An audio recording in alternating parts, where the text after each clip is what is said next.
राधे, जय श्री राम।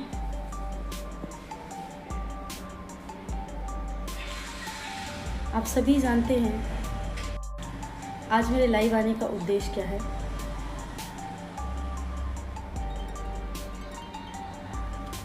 जिस प्रकार से, जिस बर्बरता के साथ में पालघर में 2 सन्यासियों को निर्मम तरीके से पीटा गया, उनकी हत्या की गई,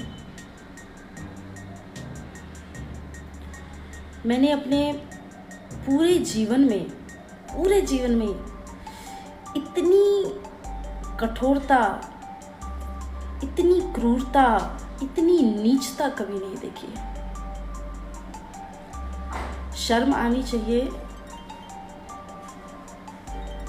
देश को के लिए सारे लोग जुटे हुए हैं। आज थोड़ा सा क्रोध, और वो लोग जो सदैव ये चाहते हैं कि मैं थोड़ा शांति के साथ रहूं, जो मेरे शुभ चिंतक है, जो मुझे हृदय से मानते हैं, आज उन लोगों से क्षमा चाहती हूँ, क्योंकि वास्तव में इतनी क्रूरता राक्षसों के पास भी नहीं थी। क्या दोष था उनका? ये कि वो हिंदू थे, ये कि वो भगवाधारी थे, ये कि वो सन्यासी थे, या ये कि हम हिंदुस्तान में रह करके, हिंदुस्तान में होकर के, भारत भूमि में जन्म लेकर के भी चैन से भारत में सांस नहीं ले सकते। सदियों से भारत भूमि जैसी तपोभूमि कहीं नहीं रही है। इस देश का गुणगान गा गा करके लोग दूसरे देशों में जा करके भारत भूमि की शांति, भारत भूमि की प्रभुता, भारत भूमि के सद्भाव की भावना, सर्वे भवन्तु सुखिनः के भाव पूरे देश में गाते रहे हैं। और आज इस देश में सर्वे भवन्तु सुखिनः का भाव देने वाला सन्यासी ही सुरक्षित नहीं है। सर्वे भवन्तु की सुखना के भाव से ओतप्रोत रहने वाला नामदेव, तुकाराम, ज्ञानेश्वर, विवेकानंद, स्वामी रामकृष्ण परमहंस की परंपरा वाला संत ही सुरक्षित नहीं है। संख्या में सैकड़ों की घेर करके मार दिया जाता है, और ऐसे नहीं, पुलिस के सामने, पुलिस ऐसा लगता है जैसे पुलिस ने सरेंडर करके खुद ही सौंप दिया हो। ये सिर्फ और सिर्फ महाराष्ट्र पुलिस की कायरता दिखाती है। सरकार जिस प्रकार से अपनी सफाई देते हुए ये कह रही थी, महाराष्ट्र सरकार, कि इसे हिंदू मुस्लिम से ना जोड़ा जाए, इसे संप्रदाय से ना जोड़ा जाए, तो आप सभी मुझे बताइए कि इसे मैं किस चीज से जोड़ूं? क्या दोष था उनका? एक अखलाक मरता है और छाती पीट पीट के ऐसे लोग रोते हैं। भारत के 2 सन्यासियों को सरेआम कत्लेआम कर दिया जाता है, तो लोग कहते हैं इसे हिंदू मुस्लिम से ना जोड़ा जाए।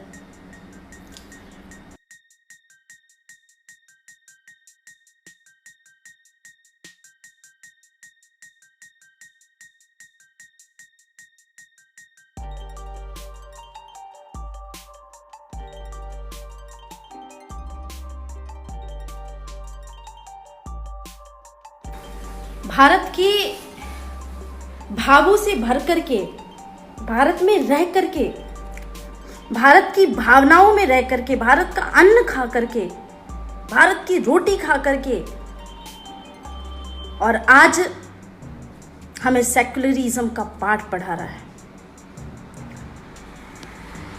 ये ना कोई आप सभी लोगों को मैसेज देने के लिए, या आपसे अपना दर्द बांटने के लिए, या आपको जागृत करने के लिए मैं नहीं आई हूँ।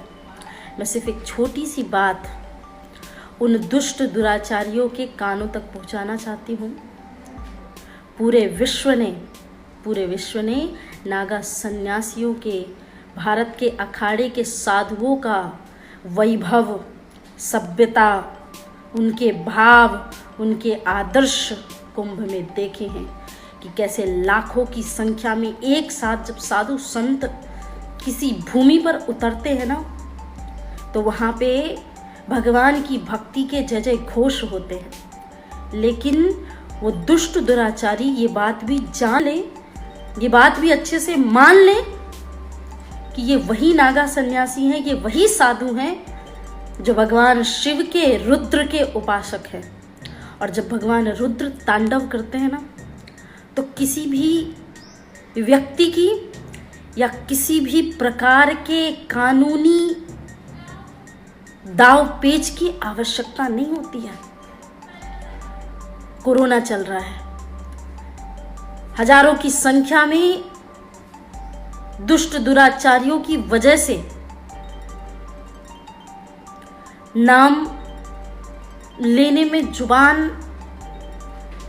कड़वी लगने लगती है।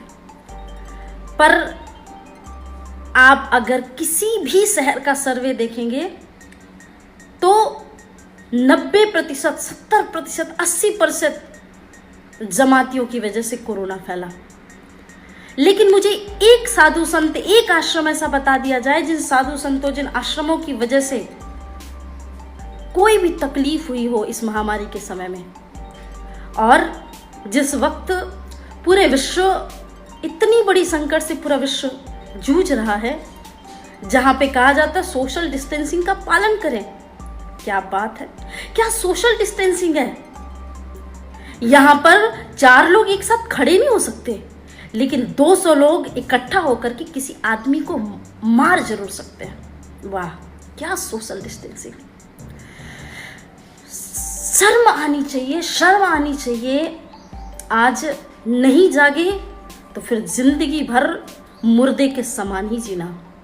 आज नहीं जागे, आज नहीं सुधरे, आज नहीं समझे तो समझ लेना कि आपका जीवन, आपका भविष्य सिर्फ हिंद महासागर में डूब मरने के सिवा कोई और चारा नहीं है। कुछ नहीं बचा आपके पास। क्योंकि मैं खुद एक संत समाज से हूं और मेरे मन में है पीड़ा, मेरे मन में है दुख, मेरे मन में है कष्ट। मेरे पास अभी वो फोन नहीं है, मेरे पास अभी वो मोबाइल नहीं है। मैं आपको अगर हो सकेगा तो स्क्रीनशॉट लेकर के पोस्ट करूंगी कि कैसे लगातार 20 दिनों से पाकिस्तान, ईरान, दुबई, पता नहीं कहां से थ्रेट कॉल्स आ रही हैं। किस बात पे आ रही हैं मुझे खुद भी नहीं पता। इस देश में हिंदुओं के लिए कुछ भी कहना सिर्फ और सिर्फ लोगों की नजरों में दंगा फैलाना होता है। बस मैं एक छोटी सी चीज कहना चाहती हूँ आप सभी से। आज ना मैं कोई विषय, कोई भी चीज लेकर के नहीं आई हूँ आप लोगों के सामने। सिर्फ एक छोटी सी बात लेकर के आई हूँ कि अब नहीं जागे तो जिंदगी भर मुर्दों की तरह ही सोना पड़ेगा। अब नहीं समझे, अब नहीं सुधरे, क्योंकि यहाँ पर केरला में सरेआम हिंदू कार्यकर्ताओं की हत्या होती थी। बंगाल में हिंदुओं पे कत्लेआम हो रहा था। जिस महाराष्ट्र में नामदेव, तुकाराम, ज्ञानेश्वर, मुक्ताबाई, सोपान देव जैसे संत हुए, आज अब उस महाराष्ट्र की धरती पे 2 भगवाधारी सन्यासियों की हत्या हो गई। अब किस चीज का इंतजार कर रहा है? किस चीज का इंतजार कर रहा है?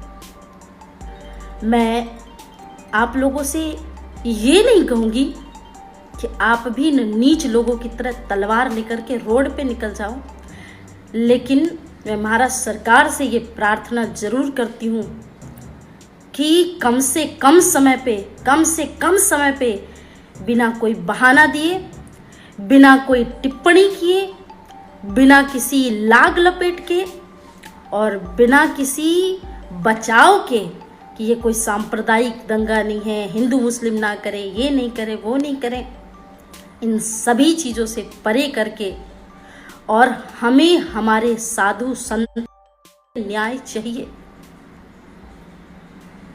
उनका जीवन अब वापस नहीं आ सकता, लेकिन जितने सैकड़ों की संख्या में उनको मिल करके जिस बर्बरता के साथ मारा गया है, शर्म की बात तो ये है कि जहां एक तरफ एक पुलिस वाला अपने मुंह का निवाला भी निकाल करके राह पे चल रहे, सड़क पे चल रहे मजदूरों को खिला देता है, और एक कोरोना वॉरियर्स की तरह लड़ता है, दूसरी तरफ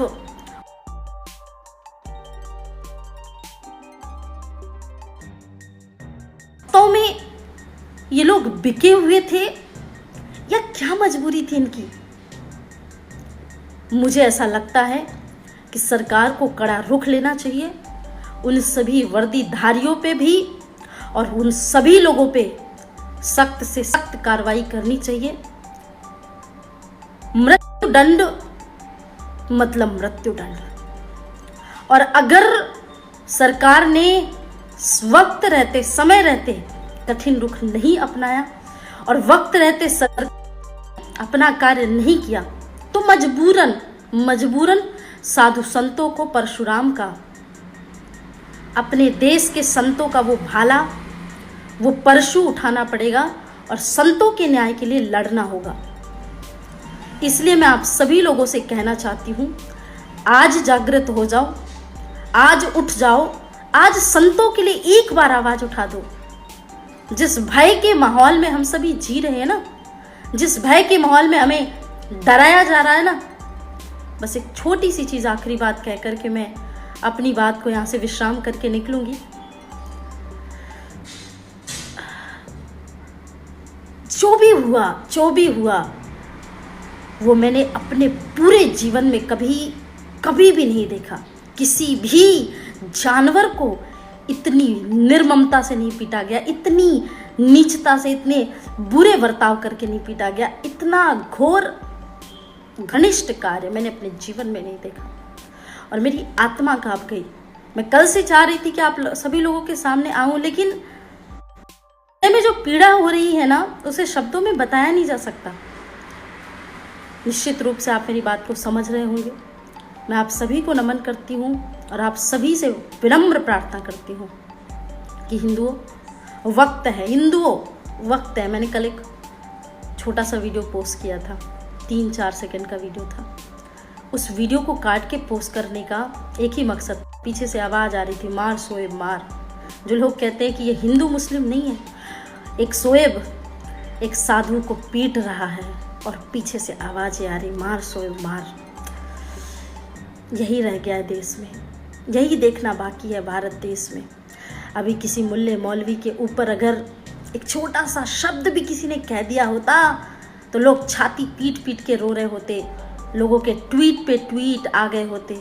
लेकिन हम तो संत हैं, हम तो सन्यासी, हम तो भगवाधारी, हमारा कोई अस्तित्व नहीं, हमारे लिए कौन बोलेगा। जो लोग जुड़े हैं उनसे निवेदन है, लोगों को जागृत करें, समझाएं, आज नहीं तो कभी नहीं। और आपके ऊपर फैसला है कि आपको के जीना है, आपको इसी तरीके से अपने साधु संत सन्यासियों और हिंदूवादी कार्यकर्ताओं को खोते रहना है या अपने सम्मान के लिए, अपने देश के लिए लड़ना है। आप सभी जितने लोग जुड़े हैं और जितने लोग भी अपने अपने विचार रख रहे हैं, आप सभी का धन्यवाद। और अब खड़े हो जाओ, एकत्रित हो जाओ, कार्य करो और सरकार से हाथ जोड़ करके विनम्र प्रार्थना है कि जितना जल्दी से जल्दी हो सके कठिन से कठिन कार्रवाई करें। जय श्री राम, जय मां भारती।